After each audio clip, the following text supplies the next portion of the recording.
Well, great. Hello, everyone. Welcome to our first Zoom roundtable here at the Heller-Hurwicz Economics Institute. It's my pleasure to be introducing the topic Digital Renaissance, which will be our topic for today. Just as a little background though, before we begin, the Heller-Hurwicz, for those of you who haven't come to any of our events, was created in 2010. The mission is to kind of be the bridge between economic research that's going on at the University of Minnesota to business leaders, policymakers, government officials. And one of the things that we do is we have outreach events like our roundtable forums. Normally we would be in a big auditorium at the university. So this will be our first try at doing it via Zoom. But it is a timely topic. This is something we've been getting together for the past year. So it's not that we're doing it because of the pandemic, but this is going to be the topic of the digital renaissance. We're very happy to have our own Joel Waldfogel from the Carlson School, along with Avi Goldfarb from University of Toronto. And we're going to have Lee Schafer, who's going to be moderating. Lee is the business columnist at the Star Tribune, and he's going to serve as our moderator. Thank you very much for all of you, for our panelists. And I'm going to turn it over now to Lee.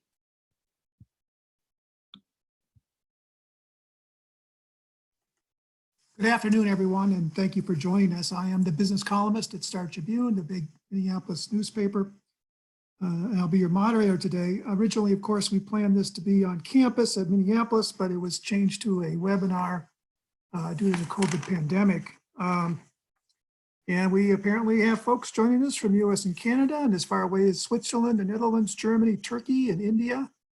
We of course apologize in advance for any glitchiness, and we'll do our best to stay on track. Today we'll hear from two experts on the opportunities and challenges of the digital economy. At work and at home, the digital economy is changing the way we go about our daily routines and our work. Alexa, Spotify, Match.com, Amazon, Apple Watch, to name a few. And it was, as we've all seen firsthand, the COVID-19 pandemic accelerated this trend.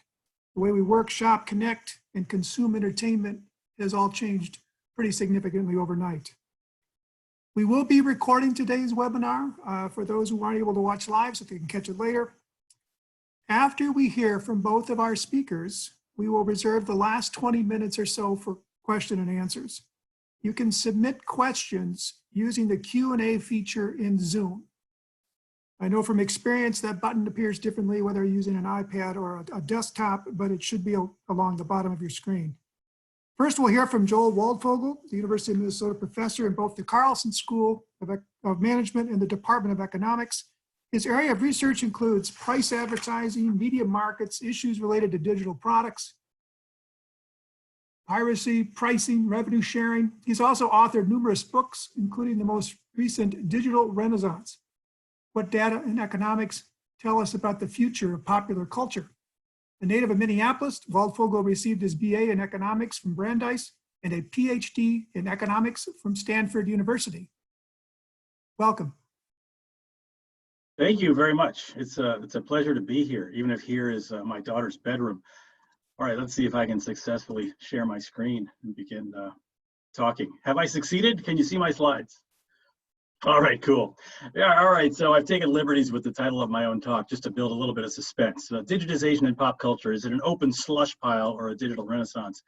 All right, and that's today's date, we all know that. So, I guess I'd like to talk a little bit about digitization. It means a lot of different things, but it sort of historically first meant the bad news of piracy. Napster came along in 1999 and really just crushed the revenues of recorded music. But it's not just Napster. There are other aspects of digitization that even now I think many creative types view as bad news. I mean, streaming, some complain about the very small payments per song for artists. But there's also better news. I mean, there's better news in the sense that even though revenue has collapsed in some of the industries I'll talk about, on the other hand, the costs of bringing things to market have fallen a lot as well. The cost of production, promotion, and distribution. So maybe that would be good news to offset the bad news of, say, piracy. But, you know, not too fast. There's also more bad news, which is that if anyone can create stuff because it's so low cost to do so, then maybe we have barbarians, or I'm mixing metaphors here, but, you know, amateurs or barbarians storming the gates of our cultural institutions, you know, the traditional arbiters and intermediaries. And so that does get us to this open slush pile. This is the word of Cory Doctorow, the author, his description of a self-publishing site, an open slush pile. You know, it's one could really worry that in the absence of these curating and nurturing and investing intermediaries, that we would have a cultural stone age on the horizon, and many serious people, I think, take that view. So let's talk a little bit about how digitization arrived in music. What digitization did in music, and I love just covering the last part of this picture, it was to just crush revenue. So revenue had been rising essentially for all of recorded time, and then Napster comes along and revenue falls by over 50%, more like 70% in the space of about a decade. So if you think about this from the standpoint of these folks who want to create stuff, digitization really reduces the effective protection afforded by copyright law. And so some folks said in response, we needed stronger enforcement. And if you think about it for a second, this is an economics audience after all, you know, copyright, what is it? Well, copyright grants monopolies to creators. And we normally don't like monopolies, but we think it's okay in this context. The US Constitution thinks it's okay because it's supposed to provide incentives for the continued creation of good stuff. So, but there you have it, the real threat to revenue, and so therefore a threat to continued creation. And that really raises a kind of serious question about whether copyright is still working. But if you know, again, you think about even what I've said so far, on the one hand, we had piracy, which is challenging revenue, especially in music, not so much in the other industries. But on the other hand, if costs have fallen, maybe we don't need so much revenue to continue to create good stuff. So what occurred to me almost 10 years ago now was that rather than just asking the question, what's piracy done to revenue, maybe the right question to ask about whether copyright policy is working is, are we still getting a lot of good new stuff? I'll grant at the outset that's a hard question, but that's been a question of great interest to me. I'll talk a bit about that. All right. It's also worth talking a little bit about, even in theory, before we get to data, and I mean to be very empirical in the short talk I'll give you today and show you a lot of evidence, but even in theory, how might digitization improve the quality of the work that we get? You know, again, in contrast to that open slush pile concern. Well, here's a little stylized characterization of how these industries work. Investors, and by investors here, I mean things like record labels, movie studios, publishing houses. They're the ones who have to decide whether to greenlight projects. So people pitch them projects and they greenlight the ones where the expected revenue is bigger than the cost. Now, it turns out the number of works is going to rise substantially despite the collapse of revenue. So let me just go ahead and give that spoiler away now. But the question is, what would happen to the volume of good work just if we got a bunch of new work? Because it's not obvious it would be good. It might all be terrible. Well, so it turns out a very important feature, before I talk about this slide, a very important feature of cultural products is that it's extremely unpredictable which ones are going to be successful. By the way, this isn't true just for cultural products. It's true for many, if not most, new products. So just think about how this works. Let's pretend for a second that the quality and the marketability of cultural products were perfectly predictable. Well, then if there were a reduction in the cost relative to the revenue, we'd get a few new products made. So this little red region here, if you think about this axis here is how marketable is the product. And it used to be everything to the right of this guy got greenlighted or greenlit. And now we get a few new things greenlit. They're all worse though than everything that used to get greenlit. So it's a little bit helpful to have a cost reduction relative to revenue, but it's not very helpful. Again, that's the world of perfect predictability, not the world we live in. If you think about a more realistic world, a world in which it's really hard to predict, well, then what happens? If we get a bunch of new products, and again, we're going to see enormous increases in new products in all these industries, books, music, movies, television. Now, what we really expect in a world without predictability is that some of it will be awful in the sense of not being appealing to very many people. I don't really mean that artistically, I mean it, more economically. But because of the unpredictability, some of it will be quite good. It would be stuff that the old-fashioned guys would have wanted to greenlight, but they just couldn't predict that it was successful, and so they didn't. So the point is, the possible result of both a cost reduction and unpredictability is both an open slush pile, but also, most importantly, a bunch of valuable new products that people actually like. So that's all the setup. What is, I guess, this, I love the Warner Wolf quote, let's go to the video. I mean, so distinguishing between a digital renaissance and a cultural stone age, there are, I guess, three questions I want to talk a little bit about. First, do we get more new products, more stuff? I already hinted or told you, yes. Let's slow down for the second two. Do the ex-ante losers end up among the ex-post winners? What do I mean by that? Well, there are all these products that used to which the traditional intermediaries used to say, no, you're not worth investing in because I don't think the revenue would justify the cost. So I'd call those ex-ante, before the fact, losers. They weren't promising enough to invest in. But now these ex-ante losers get through. They get released by mechanisms I'll talk about. Now, do they end up, substantial numbers of them, among the winners, among the best sellers? So some of the things that used to not get through become best sellers. And I'll show you yes. And then a final question is, are the new vintages, the stuff released recently during this digital era, is it actually good, valuable, compared to the old? Otherwise, it wouldn't really be a golden age. So those are the questions. All right, so a little bit of evidence. New works. So it turns out it takes a fair bit of kind of shoe leather work to track this stuff down. But if you look at, in this graph, we have on upper left is music, upper right is feature films, lower left is book titles, lower right is new television shows. And you see these strongly rising trends in all of these industries. In music, roughly speaking, we've had a tripling. And to be clear, this is a tripling of the number of new products brought to market each year, not the number of total products in existence. So it's enormous. But in some sense, it's even bigger in many of these other industries. Books has just been revolutionized by self-publishing. So many people are producing books. Again, there's a lot of open slush pile in there, but we'll get back to that. And even, television shows, it's kind of astounding. The number of new shows, if you think back, depending on your age, there used to be about 20 new shows per year on broadcast television. Now it's on the order of hundreds. And this picture here depicts only those that are aired. If you look at all those produced and not aired, it's much, much, much bigger than that. And when I say not aired, they're still being distributed some way, but not broadcast by traditional means. So really, we've had explosions of numbers of new products in all these industries.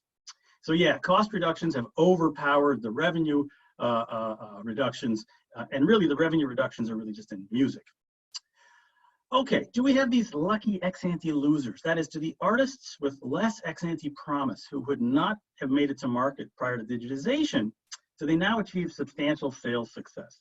So in different industries, we might think about this in different ways. In music, a pretty natural way to think about it, that is, what is an ex-ante loser? It would be like an indie record label artist. That is, and I'm not saying they're aesthetically bad, but they just weren't commercially attractive enough to be released by a major.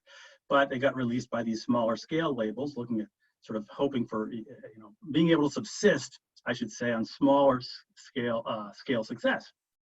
Well, if you look at the share, the indie share of successful, now successful here I'll measure as being in the Billboard 200. It's an old ranking of the top 200 albums by week.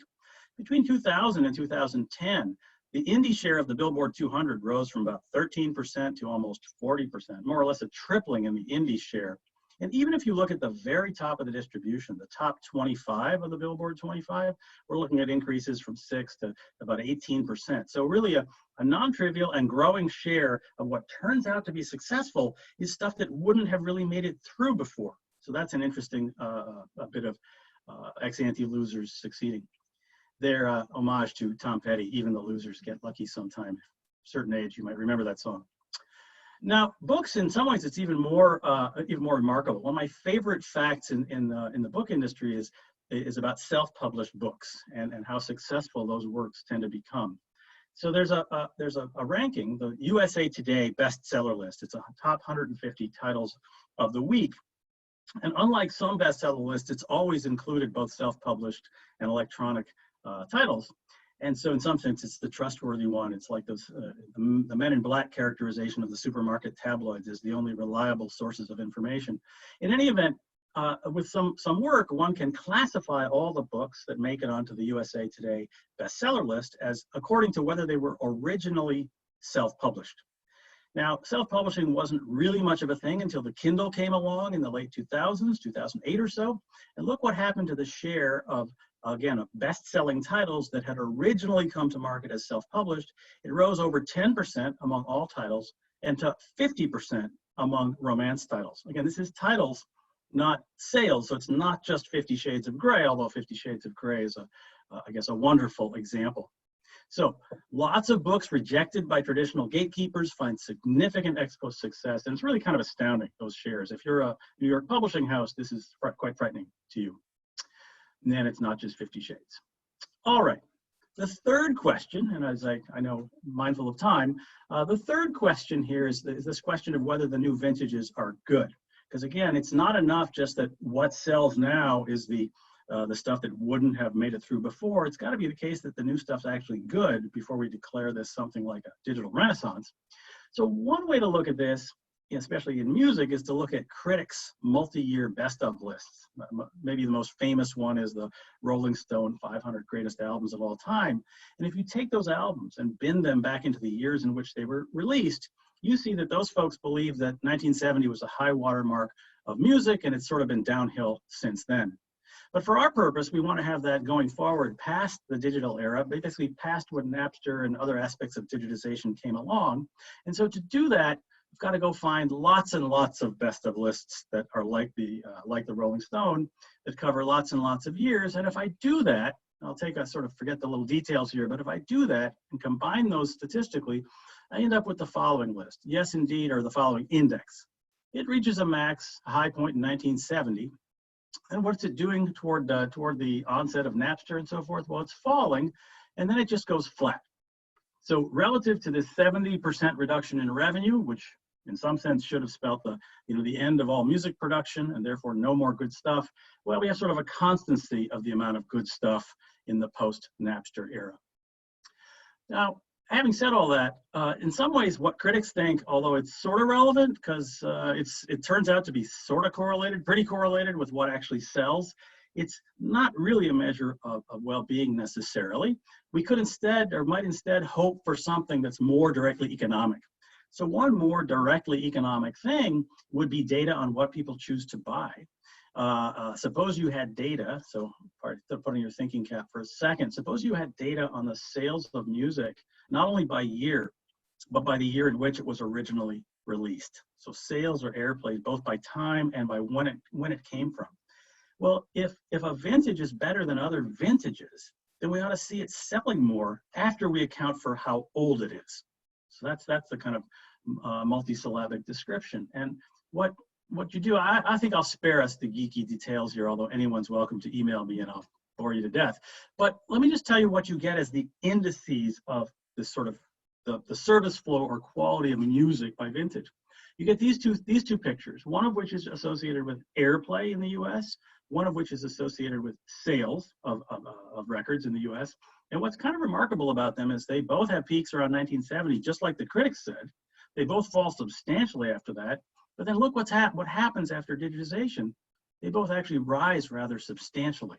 So the usefulness of the more recent vintages seems to grow, again, conditional on their age, it seems to grow pretty substantially, which is, again, wildly in contrast with revenue tanking by 70%.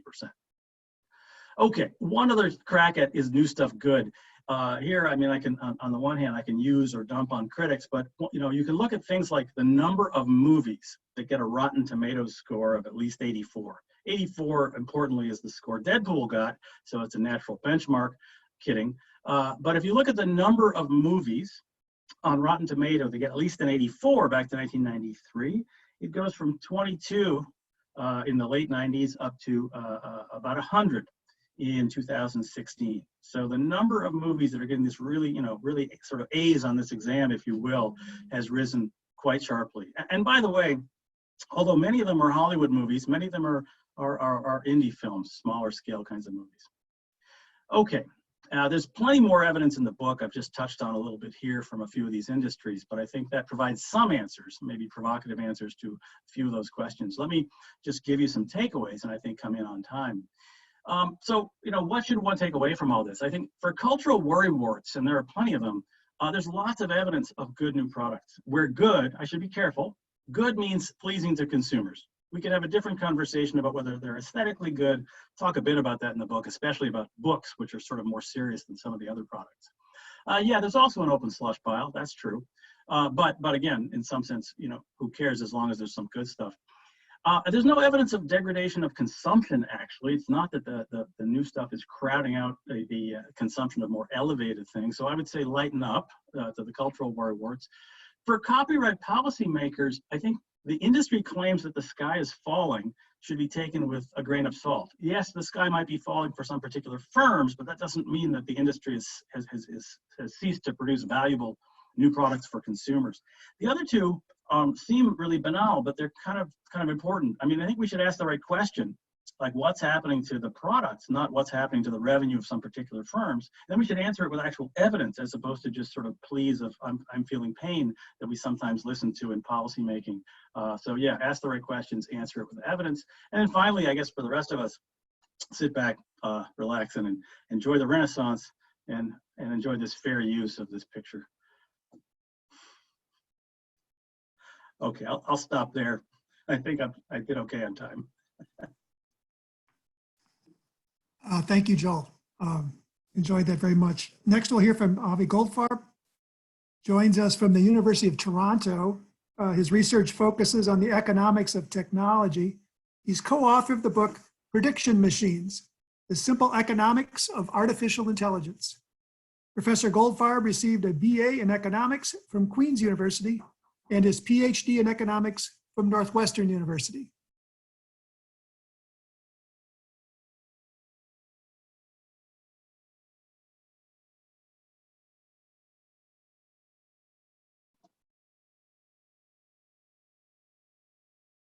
Are you, oh. Okay. Can I get a thumbs up that you guys can see my screen? No?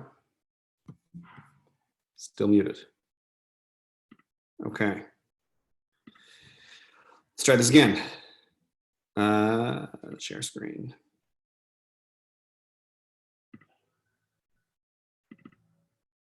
How about that? Thumbs up that you can see my screen? There we go. Okay. Hello, everyone. So this is something a little bit different and kind of fun. I saw that I think my parents have dialed in, which doesn't usually happen when I give these talks in an academic setting. So welcome, Mom and Dad. And we're going to talk about the simple economics of artificial intelligence, which is in many ways the next generation of thinking about the economic consequences of information technology that you just heard about from Joel. And so there's a lot of excitement around AI. We have this expectation that AI is going to surge, and underneath that excitement is a fair bit of anxiety, which is, well, if the machines are smarter than us, then what does that mean for us?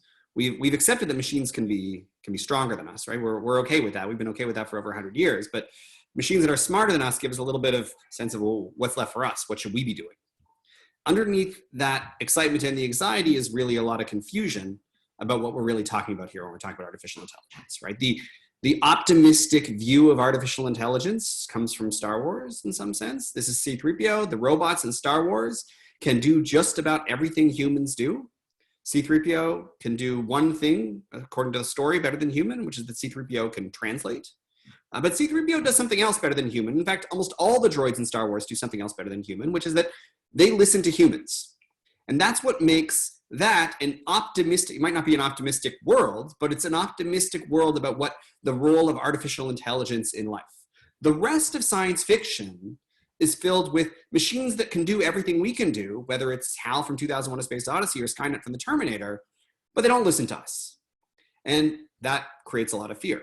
Now, I don't think this idea of a truly intelligent machine is crazy, but I think it's very important to recognize it has very little to do with the reason we're talking about artificial intelligence today. The reason we're talking about AI in 2020, and we weren't really talking about it so much in 2010 or 2000, has very little to do with Skynet or C-3PO or an artificial general intelligence. It's because one particular field of computational statistics has gotten much better. What's happened is machine learning has gotten better. Machine learning, you can think of as prediction technology. It takes information you have to generate information you don't have. Prediction is the process of filling in missing information, and it's prediction that's gotten much, much better. How do we understand the consequences of prediction? Well, Joel's given you a warm-up for that. Let's jump back a technology generation and think about 1995. I can't see my audience, but I know at least 4 of you remember 1995, and I imagine more. 1995 was a very exciting year in technology. So 1995 was the year that the last aspects of the public internet were privatized. It was the year that Bill Gates wrote his internet tidal wave email and said, you know what, Microsoft, this technology is the future of software. It's the future of computing. We've missed it up to this point. And from now on, Microsoft is going to be dedicated to making this happen. And it's the year that Netscape had their IPO. This little company without a nickel in profit was valued at over $1 billion. And so the hype kept building around this new technology till it got to a point where people stopped talking about it as a new technology. They started describing it as a new economy. Now, I understand that many people in this audience are economists, and we didn't think there was a new economy. Okay? We, in 1995, said, no, 1996, 97, 98, there's nothing new here. The same old rules apply. You just need to understand what's gotten cheaper. So this was the theme of Shapiro and Varian's information rules book. And it was the theme of a lot of economics papers in the late 90s, and it became a theme in my work and Joel's works and others over the 2000s. And so I said, no, just understand what's gotten better, faster, cheaper, and then you can understand the consequences. Search has gotten cheaper, communication has gotten cheaper, and copying has gotten cheaper. If you understand that, you'll know what'll happen. What does cheap copying mean? Cheap copying means that, sure, piracy is going to be a big deal. We've heard about that, or file sharing, depending on what side of that debate you lie on. But it also means that privacy is going to be a big deal, because once anything you say to anyone can be instantly broadcast to everyone all around the world for free, well, now we're going to start being a little bit more careful about what we say. And so once you understand what's gotten cheaper, you can map out the consequences of technology. To really dig into this, it's worth jumping back another generation and think about the semiconductor. Think about your computer. What does your computer really do? It feels like your computer does a lot of things, like allows you to sit at home and watch a seminar from someone in Toronto and someone from Minnesota. But actually what your computer does is just one thing, and it does it very, very, very well. Your computer does arithmetic. And what we can think about, the revolution in computing over the last 7,500 years has been a massive drop in the cost of arithmetic. Once you understand that it's arithmetic that's gotten cheaper, you can start to see what happened. Well, the first applications of machine arithmetic, well, that was good old-fashioned arithmetic problems. So for example, in World War II, shortly after, effectively we had cannons and they shot cannonballs. And it's a really difficult arithmetic problem to figure out the trajectory of those cannonballs, where those cannonballs going to land. And we used to have teams of humans whose job was called computer, right? The movie Hidden Figures was about these humans whose job was called computer, who figured out the trajectory of those cannonballs. But then machine arithmetic got cheap and the machines came in and replaced the humans. Move on a couple of decades, and another group of humans who spent their lives adding up columns of numbers, that was accountants. At least in Toronto, my colleagues in the accounting department remember a time when we assigned our students to open up the white pages, open up the phone book, many of you might remember this, to say page 862 and add up the phone numbers on that page in the phone book. Why would the professors do that? And more importantly, why would the students put up with it? It's because the students understood that's what they'd be spending their lives doing. They would spend their lives adding. But then machine arithmetic came along, and that replaced what the human accountants were doing on adding up spreadsheets. Here's a little bit of the hope for humans. There's still plenty of accountants around, because it turned out the people who were good at adding up numbers were the same people who were good at figuring out what to do with that arithmetic, what to do with the machine arithmetic to help with business strategy and with tax policy. But then arithmetic got even cheaper, and we started identifying a whole bunch of applications for machine arithmetic that we never used to think of as arithmetic. Games turn out to be arithmetic. Mail's arithmetic, music's arithmetic, pictures. These are arithmetic. We used to think of pictures as a chemical problem, right? Kodak was fundamentally a chemical company. But then machine arithmetic got cheap enough that we reframed that problem as an arithmetic problem. So that gets us to today's technology. This is a representation of a convolutional neural net. This is one of the core technologies underlying the current excitement in AI. And as I highlighted before, we should think about this as a drop in the cost of prediction. And just like with machine arithmetic, we're going to see expanding use of machine prediction, and we're already seeing it. So the first applications of machine prediction are going to be good old-fashioned prediction problems. You want a loan, you go to the bank, and the bank has to predict whether you're going to pay them back. How do they do that? Well, once upon a time, they'd look you up and down and decide based on whether they liked your shirt and how you looked and how you smiled. Then it moved to more credit scoring, and increasingly they're using prediction models, they're using machine learning to figure out whether someone's going to pay you back. It's an old-fashioned prediction problem, and they're bringing in machine learning, bringing in AI to help with those predictions. The insurance industry loves AI. Why does the insurance industry love AI? Why does it love machine learning? It's because they're in the business of prediction. That's what they do. The core of the insurance industry is to predict whether a given consumer is going to make a claim, a given customer is going to make a claim, and then how big that claim is going to be. It's a prediction problem, and so increasingly they're using machine learning for those predictions. But we're starting to identify a handful of prediction problems that if you asked somebody 20 years ago, they wouldn't have thought of it as a prediction problem. For example, medical diagnosis in many ways is a prediction problem. What does your doctor do? What does your primary care physician do when they make a diagnosis? Well, they take in data about your symptoms, then they fill in the missing information of the cause of those symptoms. That's a prediction problem. And increasingly, we're seeing machine learning applications for prediction as a replacement, or at least a complement, for humans in medical diagnosis. And image recognition. Image recognition is increasingly done by prediction.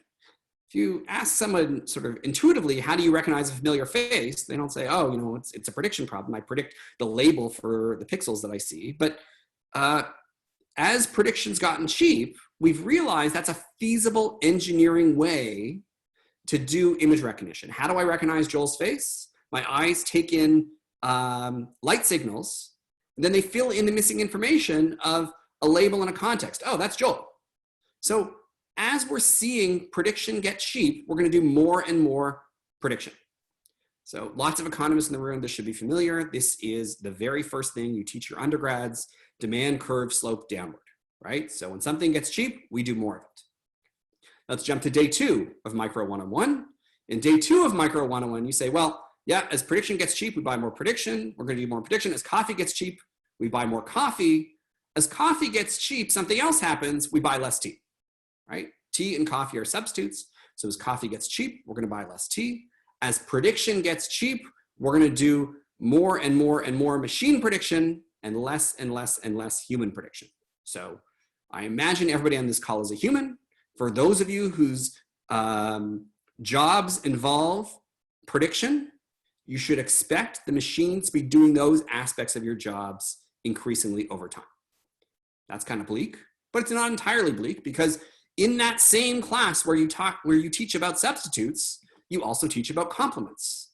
And the economics of technology is really all about complements. And so when we try to understand the opportunities for machine prediction, the opportunities for humans and organizations as machine prediction gets cheaper and cheaper and cheaper, we need to ask, what are the complements? Just like when coffee gets cheap, we buy more cream and sugar. When machine prediction gets cheap, we need to understand what's going to become more in demand. To understand that, you have to recognize that a prediction doesn't have any value. The only reason predictions are useful is because they help us make better decisions. It's decisions that have value, not prediction. And decisions are a big deal. Decision making is everywhere. So cheap prediction is valuable because it helps us make better decisions. Decision making is everywhere, but there's other aspects to decision making. Better decisions rely on data, better decisions rely on the ability to take an action, and better decisions rely on this thing we call judgment. To unpack judgment, I'm going to go back to some science fiction. Think about the movie I, Robot. So what do we mean by judgment? You have a prediction, and you try to figure out what's the value, what's the payoff? What are the payoffs and the nodes of the decision tree? Well, I, Robot, I'm not sure if you've seen the movie. If you haven't, Will Smith is the protagonist, and the movie's called iRobots, and he hates robots. And so that's sort of the plot of the movie. And underlying the reason he hates robots is because of something that happened to him in the past. And there's this flashback scene where they explain why Will Smith hates robots. And the reason is he was driving in a car with a little girl, and it's pretty clear that both, they got into an accident, and it's pretty clear that both the little girl and Will Smith were about to drown. And then a robot comes along, the cars went into a river. And then the robots came along, and they saved Will Smith and not the girl. And that's why he hates robots. He thinks the robot should have saved the girl and not him. Then he did something interesting that you can do with an AI that you can't do with a human. He audited the decision. He went back and looked at the calculations that the robot made to save him and not the girl. And the robot predicted that he had a 38% chance of survival, somewhere around there, somewhere in the 30s. And the girl only had a 10% chance of survival. And so the robot saved him and not the girl because he had a higher chance of survival. And he says, you know what, that 10%, that was more than enough. And a human would have known that. Now he's saying something about judgment. He is saying that that girl's life is worth something like 4 times his life. I don't know if all humans agree with that kind of thing, but that's a statement about judgment. That's a statement about payoffs. We get the prediction on who's going to survive, but we still need to know value. We still need to know the payoffs in order to understand what decision to make. And that is still human, and that is increasingly valuable. So that gets us to how this is going to affect organizations. This is still playing out. So it's hard to come up with examples of here is an AI that's totally transformed an industry, totally transformed what's happened. The way instead we like to think about it, along with my, I keep saying we, my co-authors in this work are Jay Agrawal and Josh McGanns, we would like to think about it as a dial, like a volume dial. And those predictions are getting better and better and better and better. So many of you, I imagine, are spending a lot of time on Amazon these days. And Amazon makes predictions about what you're going to buy. And those predictions are pretty good. Something like, at least for my co-authors and I, 1 in every 20 times they're right. Now that's incredible, right? They have billions, or at least millions and millions of products in their catalog. They're going to recommend a handful to me, and 1 in every 20 they recommend is something I want to buy. That's an incredible AI. It's an incredible prediction machine. But it's not really transformative. What do I mean by that? Amazon is in the same business that the Sears catalog was in well over 100 years ago. Amazon is a catalog company. They're a very good catalog company. They do it extremely well, but they're a catalog company. There's an online catalog. You look at their catalog, they send that information to their warehouse, and then they ship it to your door. Just like Sears would have done with their Sears catalog. Amazon does, a few things differently than Sears did 100 years ago, of course, but fundamentally their business model is catalog. Now let's turn that dial. Instead of 5% accurate, they're 10, 20, 30, 50, 70. At some point, their predictions are going to be so good that they're not going to wait for you to order. Why would they wait? Why not just send it right to your door? If their predictions are good enough, they'll send it to your door. They'll get everything you might buy at Costco and Walmart and elsewhere. And then they don't have to be perfect, right? They just have to be good enough that they'll get enough of your wallet that they should build an infrastructure to deal with the things you don't want. They should build an infrastructure for returns. To be clear, I have no idea whether this is going to happen. It's a thought experiment, but I do know that they've thought about it and they've been thinking about it for a long time. Here's anticipatory shipping patent from Amazon. And if you can see the year there, it's from about 6.5 years ago. So this is something Amazon is thinking about. You just need to imagine that thought experiment, that dial, and think about how it would transform your industry. All sorts of ways to think about this across all industries. Think about, none of us are flying anymore, but you may remember, for those of you who flew a lot, the airport lounge, okay? Which is this place that the airlines had to serve their best customers. And the beautiful airport lounges are, in many ways, the essence of excellent customer service, except they're not. Airport lounges are an example of a kludge to deal with terrible customer service, right? What you really want, no one wants to hang out in an airport lounge. You want to get on the plane and go to go where you're going. You only hang out in the airport lounge because there's uncertainty about how long it's going to take to get to the airport and how long it's going to take to get through security and get to the plane. If you knew all that, then you wouldn't need airport lounges. Perfect customer service in the airline is you walk, it was more like, you walk up to the, you arrive at the airport, you walk up to the gate, you get on the plane, you go. Airport lounges exist because predictions are bad. And that turns out to be occurring all over the world right now. Why are we all stuck inside? We're all stuck inside because we do not have the information to predict who is a threat to spread disease and who is not. This bad prediction is leading to a massive decision where everybody gets the same thing. If we had better information, then we could make more nuanced decisions. Because we do not have good information, we have to make a decision for everybody to stay home effectively, just like the airport lounge. We're doing this because it's the best we can do without good prediction, without good information. With better information, the massive lockdown we're dealing with right now might not be necessary. With that, I'm out of time. Thank you. Thank you very much. Also excellent. So now we'll move on to our question and answer session. And we'll do our best to have a conversation between the two of you, if possible, even though we're not seated in the same city. For all of those following along, again, please use the Q&A feature in Zoom. I'm not sure how many we're going to be able to get to, but we'll do our best to move through some. And if I may, could I pose the first question? And I'd really like to address it to both of you. As the context is the COVID pandemic, and as this has unfolded, there's been a lot of commentary about our economy's push for efficiency that came at the cost of resilience and capacity.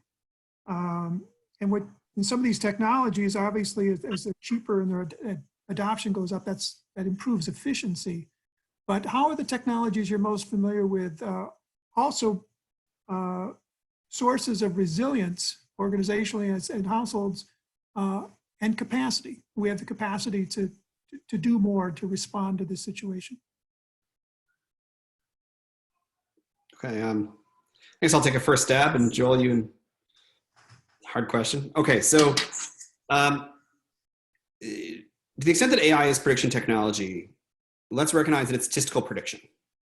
And what that means is if something hasn't happened before, we're not going to have good models for dealing with it.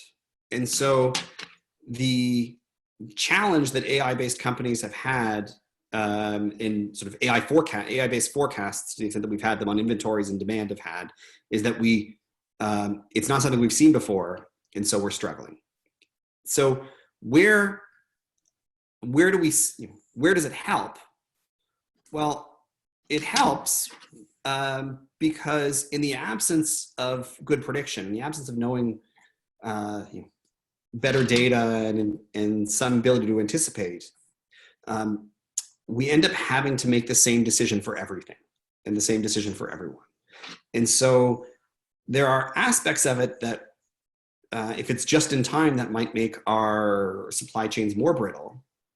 But better information and better sort of data aggregation to understand what's going on where has in many ways made our ability to respond to this more flexible. And so, we still are able to get, food on grocery shelves, and yes, there's been some shortages, but there have not been mass, at least to my knowledge, mass shortages in North America. And I think part of that success is due to technology. Joel?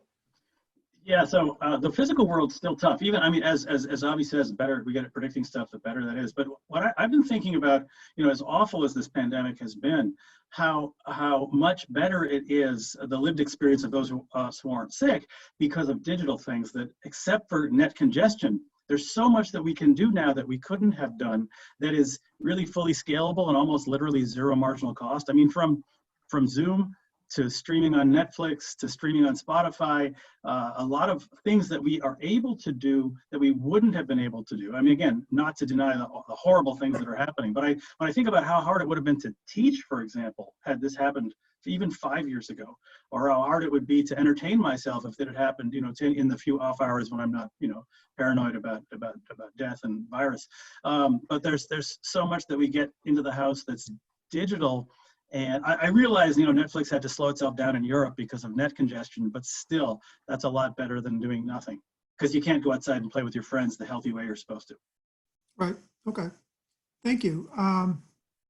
So, Joel, much of what you discussed is good news for sort of sole practitioners and upstarts, and bad news for players. Excuse me, to established players. And one of the questions from our audience is about, you know, maybe these technologies have made the role of intermediaries far less important, and we just don't need to pay those guys. So, any good news for traditional players in the industries you followed? I think there are a couple of pieces of good news. I mean, one is that this thing that economics professors have been talking about with students for about generations now, you know, bundled pricing.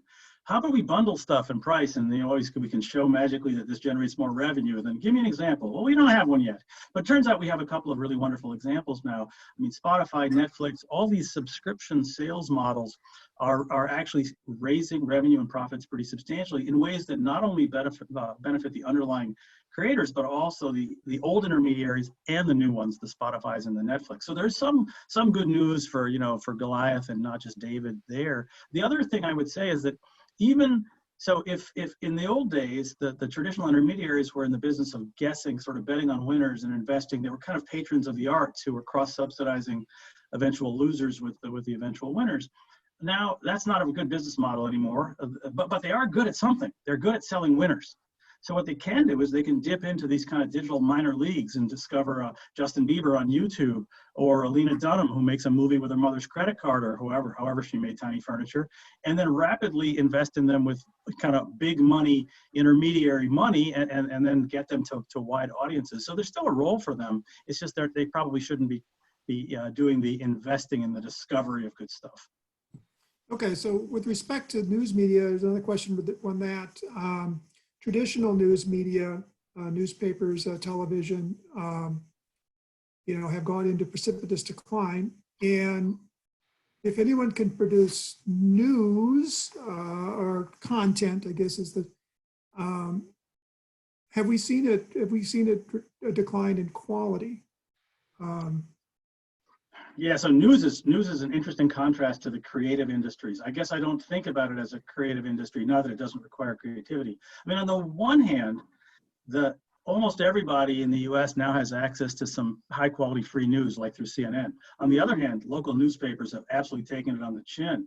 I mean, the only revenue graph that looks worse than the recorded music industry is the newspaper industry. And it's almost the flip side of the Google graph of their revenue growth.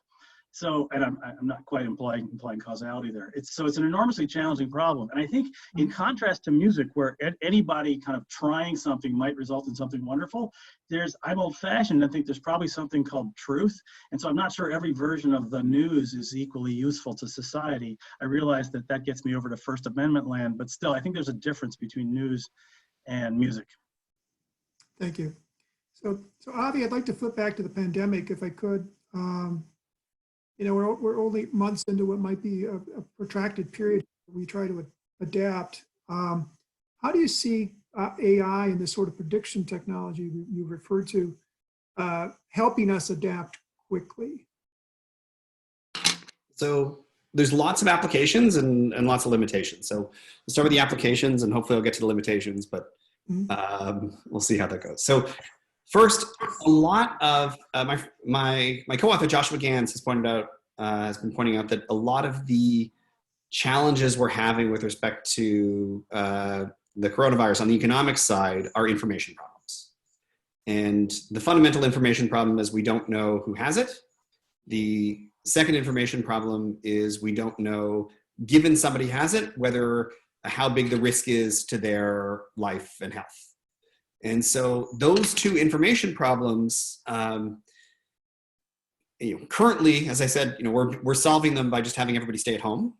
And then we have some hope that 12, 18 months from now, we're going to solve them by giving everybody a vaccine and making everybody immune. Okay. Where prediction technology can play a role is to be somewhere in the middle, which is, can we think about risk assessments at the individual level or at the corporate level, or at the whatever unit of decision you're thinking about, in order to say, okay, certain people are safe to go out, they're very unlikely to have it, or even if they get it, they're unlikely to themselves be sick or spread it to others. So what we can, once we recognize that the economic problem is the economic problem is a health problem, but the reason those things are the same problem is because of this information issue. With better information, we can make much more nuanced decisions. Now we have a sense, hey, this is probabilistic decision making. This is something that machine learning is going to be a piece of. So, for example, you can try to build a predictive model on who's going to have it, rather than just say, okay, some event happened and we got to wait 7 days for the incubation period and the testing to happen until we know whether whether really anything happened. We can have a predictive model that says, oh, there's a gathering over here. That's a high risk event. Let's go look that up. So there's lots of opportunities for using prediction to give us something between everybody stay at home and or everybody gets sick, and then everybody just wait for the vaccine. Do you see this period as a time of fairly rapid advancing in terms of application and technology? I mean, if people are in the industry, has only so many people can be working on something at one time, but do you see this next 18 months as a period of a fairly rapid technological progress?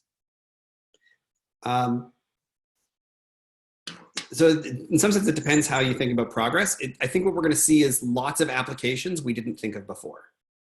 So it's not so much progress in the fundamental science or engineering. It's here we have this tool, and this is happening all over health sciences, medical sciences, public health. All these tools that have been applied in all sorts of other ways. Suddenly we have a very, very big goal where even if we solve 2% of this problem, that's a big deal. And that saves a lot of lives and helps a lot of people get back to work. And so it is a rapid rise in innovation, but very much on the application side. Understood. We have a question from the audience. This is for Joel. What are the effects of the sheer volume of new content coming out on consumers' selection of content? Yeah, no, that's a good one. I mean, so it's true. In the old days, we had these various folks basically deciding for us, curating for us. So the radio program directors chose a very small number of artists to play for us, and actually even most of those songs we didn't like. And so you might think now there's a needle in a haystack problem, and in some sense there is, but I think in some sense there isn't. If you're a Spotify user, what you can rely on is the fact that a few people have tried each song, and if they've liked it, that information now can be used to propagate that song over to you. In some ways, the costs of discovery have been sort of democratized, decentralized. I mean, go to, the New York Times reviews 1,000 books a year. How many books are there reviews and ratings on at Amazon? All of them. And so, I mean, it's really, there's a lot more information. So although there are a lot more products, it's possible to find new stuff now. It's not even clear to me that it's become more expensive. Because again, like think about the radio. To try a song on the radio, a station had to play it maybe 10, 20 times. Each time there were maybe 30,000 people listening. Add that up in hours, it's really, really expensive. Whereas now 100 people can listen to it and decide they like it, and then it can be propagated to others at low cost. So I think it's a great question. It's a huge problem. I think it's an interesting area, both of sort of business work and business research, but the problem seems to be solving itself pretty well. Yeah, I think one of the things I've read in consumer behavior is if you go into a store that has 70 SKUs of mustard, we're happier if there's 4 selections. Right. But I should say, I really should have done a shout out to Avi, because this is precisely the kind of problem AI is so good at. They take that matrix of every consumer's preference over every product and predict the missing ones, and they tell you ones you might like, and they're pretty good at it. So the they being the Spotifys, the Amazons, and the Netflixes, and so forth. Right. I don't think I've ever bought a book that Amazon recommended for me. I'd have to think about that. Yeah, I don't know what to say. Perhaps I have. You might be a discerning customer. It could be that I baffle the machine too, that I have such oddball tastes that they can't tell what I'm all about. So, okay, so one of the things that I think we have heard is that the artists in some of the fields that you've studied, Joel, have themselves raised concerns that this whole trend of digitization has undercut their ability to make a living. You know, Spotify pays them pennies. I guess that hasn't really squared with your research, or if I understood your presentation. Yeah, there is a lot of to call it grousing is maybe not to take it seriously enough, but there is a lot of negative comments, I think, in the artistic community about small payments to streamers, small earnings by authors. Now, and I guess there are 2 points to make, neither of which I don't want to sound insensitive at all. But on the one hand, it's one thing if an industry stops producing and says, well, we stopped producing because we can't cover our costs, and so you need to pay us more, and the market would naturally work that out. This is a context in which the number of new products has exploded, and the quality of those products, measured quality meaning the marketability, seems to be pretty high. So in a way, it's puzzling to hear the concerns. Now, I think there's another aspect to it. There are so many more people participating in these industries, kind of part-time, and they are earning paltry sums, I think. And whether one should think about that as their main source of income is not entirely clear. So while I don't want to seem insensitive, I think if we're thinking from a policy perspective, do we have a crisis policy needs to solve? Probably need to first check whether we're getting products produced. If they stop growing corn, we have a problem. Okay, as I understand some of the discussion about AI, which can be kind of a hard thing to define for lots of folks, it's also a question of broad adoption of AI technologies is going to reduce the demand for sort of middle tier work. All these judgments that used to require somebody with skill and experience to make are going to be done through machines, and we're going to have a group of elites that make a lot of dough, and everybody else is going to be kind of wondering what to do for work. Have you been asked that? How do you weigh in on that, Avi? Okay, so if AI is like any other information technology, whether it's the internet or computing, then what you just described is exactly what's going to happen. There's 2 reasons for it. One is what economists call skill-biased technical change, which is that in order to use the technology, you need to have a certain set of skills. Typically, those are correlated with having a university degree. And so if AI is like previous generations, we're going to expect more inequality. Second, the people who own the machines get to gain the rents for the machines. And so there's going to be also a capital labor, there's some evidence of an increase in the capital labor ratio. And that would be related to, again, that's happened with information technology, and maybe that'll happen with AI. There's a little bit of reason to hope that AI might be different. Who knows? But there's, it's too early to tell, but there's a lot of the best paying jobs are prediction jobs. Financial, finance is fundamentally a prediction job. Medicine, like on the doctor side, as opposed to the